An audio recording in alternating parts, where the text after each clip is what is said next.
Boss Lady a été condamnée à 8 ans de prison ferme pour trafic d'armes en Guadeloupe. Ok. Allez.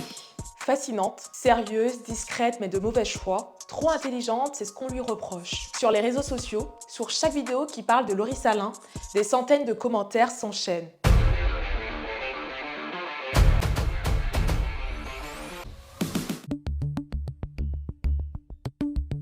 Certains l'admirent, d'autres la condamnent. Mais une chose est sûre, cette femme ne laisse personne indifférent. Scientifique brillante, en cours de doctorat en biologie, toujours tirée à 4 épingles, élégante, respectée, une femme qu'on aurait pu croiser à une conférence internationale ou dans un laboratoire. Mais en Guadeloupe, son surnom, c'est la Boss Lady. Et en septembre 2025, elle est condamnée à 8 ans de prison ferme pour trafic d'armes. Mais alors, qui est vraiment Laurie Salin ? Une stratège froide, capable de gérer un réseau criminel comme une multinationale, une couverture pour un homme plus puissant resté dans l'ombre, ou une femme trop brillante, trop indépendante que certains ont voulu faire tomber? Derrière les titres chocs et les surnoms, nous allons voir qu'est-ce qui s'est vraiment passé. Ce qui frappe quand on regarde son parcours, c'est l'écart entre son image publique et ce qui s'est passé ensuite. D'après un CV retrouvé en ligne, Laurie Salin a suivi un long cursus en biologie et biochimie, spécialisé en nutrition. Master 1, Master 2, stage en hôpital, même un passage au CHU de la Guadeloupe. Elle a aussi multiplié les expériences parallèles, attachée de recherche clinique, formation en diététique et même un concours remporté en 2020. La Green Startup qui récompense des projets innovants. Mais Laurie, ce n'était pas seulement la science. Elle parle couramment l'anglais, a un bon niveau en espagnol, elle aime le tennis, possède un permis bateau et s'affiche parfois comme égérie photo. Et s'est même intéressée au développement web et au placement de produits. Bref, le profil d'une femme brillante, polyvalente, moderne.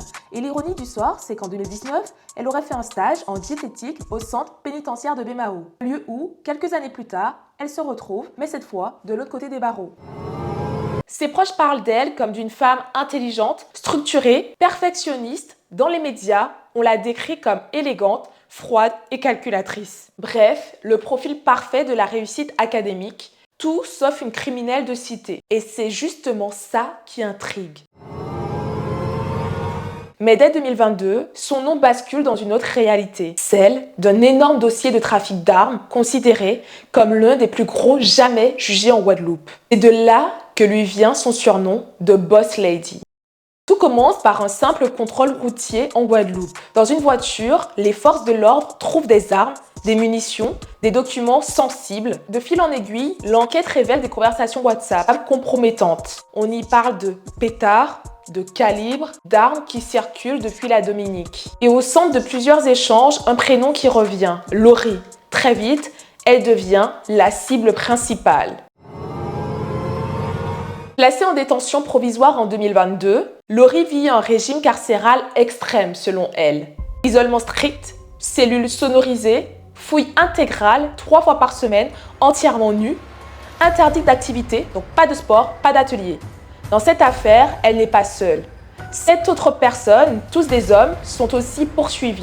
Mais contrairement à eux qui attendent leur procès en liberté sous contrôle judiciaire, elle était la seule à rester derrière les barreaux. Ses avocats crient à l'acharnement. On la traite comme une terroriste. Elle a un casier vierge, une famille, une maison. Pourquoi elle reste enfermée ? Certains vont jusqu'à dénoncer des fouilles humiliantes, même devant les juges. Ces avocats dénoncent un traitement injuste, disproportionné, qui pourrait finir devant la Cour européenne des droits de l'homme. Face au tribunal, Laurie nie tout. Elle reconnaît un seul fait, avoir ferré un pistolet violet. Tout ça, c'était du bluff. Je voulais me donner une image de bad bitch. J'ai honte aujourd'hui, dira-t-elle. Elle explique que ses déplacements en Dominique étaient pour assister à des concerts, que ses conversations WhatsApp relevaient de la mise en scène et que ses photos avec des armes étaient faites pour des clips.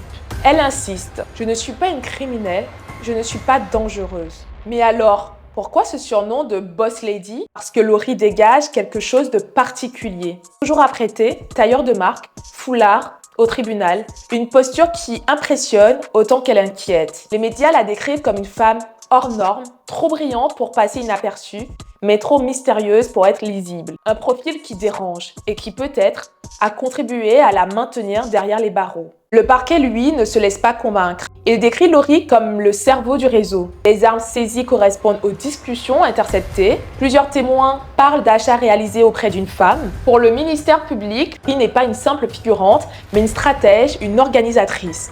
C'est pour ça qu'il requiert 8 ans ferme. Le 22 juillet 2025, Lori apparaît dans la cage en verre du tribunal correctionnel de Pointe-à-Pitre. 2 jours d'audience, elle prend souvent la parole elle-même, d'une voix calme et posée. Les avocats dénoncent un dossier vide de preuves concrètes, mais gonflé artificiellement à 10 000 pages. Un procès qui veut faire d'elle un exemple.